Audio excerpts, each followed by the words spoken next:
Hello everyone, we are back with another session with one of our leaders at Happiest Minds. Today we have Rajiv Shah with us. He is the executive board member at Happiest Minds. So Rajiv, we have recently set up a business unit specific to generative AI. After a decade, we have created a business unit. So what is the future or the potential you see in the space of generative AI? Well, I guess as we see the evolution of the technology and the technology disruption that's taking place in the marketplace, over the last 6 to 9 months is tremendous progress and tremendous changes that are taking place in how we look at the technology. What are the technology disruptions that are taking place and how we take advantage of the new way of looking things. I think we always had various technologies that were taking place. We talk about Meta, we talk about Web 3.0, we talk about AI, etc. But generative AI has really taken over and really have exponential way of development that's taking place. When we talk to our customers, all of them are investing significantly to really drive tangible set of business outcomes. By taking advantage of the newer way of looking at things and newer technologies.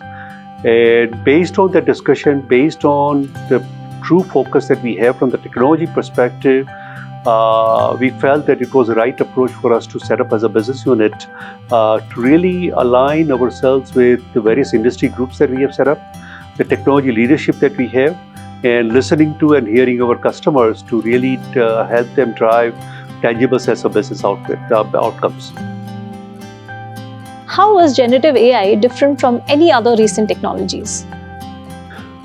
Well, first and foremost, I think it's moving at a much faster pace than the previous technologies. Even if you go back and look at Web 3.0, Meta, to even earlier technologies, took a long time for them to come to a level of maturity.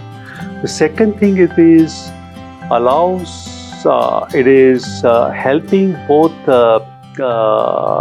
human intelligence and technology to play a greater role in driving the transformation in the customer organization. Versus earlier technologies require a lot more dependence on hardware that is required, whether it's AR, VR equipment or something else. So it was dependent on something else for it to be successful, versus here is a combination of both human intelligence, technology changes, a new way of doing things which is significantly different.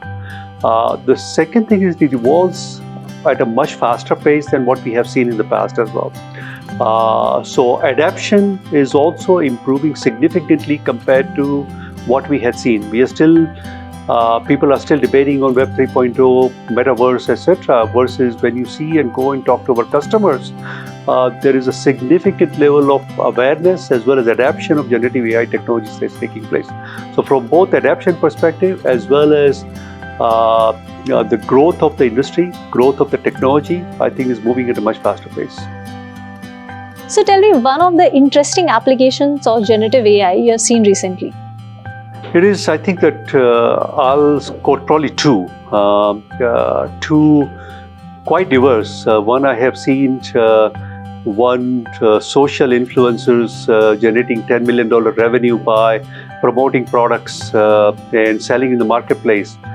Completely AI generated model, the person doesn't exist, but still able to influence in driving $10 million revenue for various companies.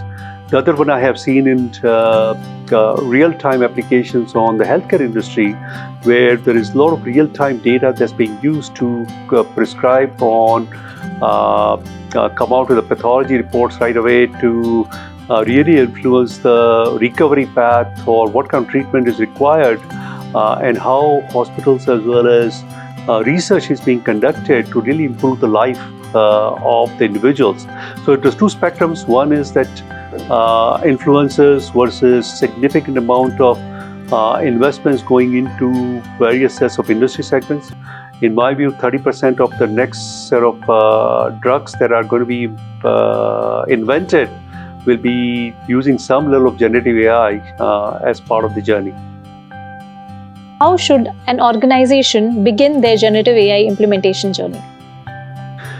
So that is, I don't think is just generative AI. I think it's all about whenever you try to bring in the new way of doing things or new technology, it does require you to have what are you trying to achieve? What is the ultimate business goal? What kind of outcomes will you be looking for? What is the failure that you're ready to accept from adapting and accepting the new technologies? So from that perspective, I think one needs to have a very clearly defined goals, objectives, ability to fail, set up the right set of organization structure, set up the right set of governance structure, at the same time having a mindset of investment, which is very, very critical for any technology adaptation to be successful. When you expand into generative AI, I think there is always a lack of or some level of bias that comes in, some level of transparency that is required, some level of ethical standards that come into play, because we are trying to complement the human intelligence with the technology, and some of those aspects need to be put in place as well. So ultimately, it's running the business, outcome-based thinking, ability to fail, adapt to new technologies, continue to have a flexible architecture when you design a solution, and really measure what did you start with and what you're achieving by adapting technologies. Thank you so much, Rajiv, for sharing your thoughts with us. We'll be back, so stay tuned for another episode of the Leadership Series with us.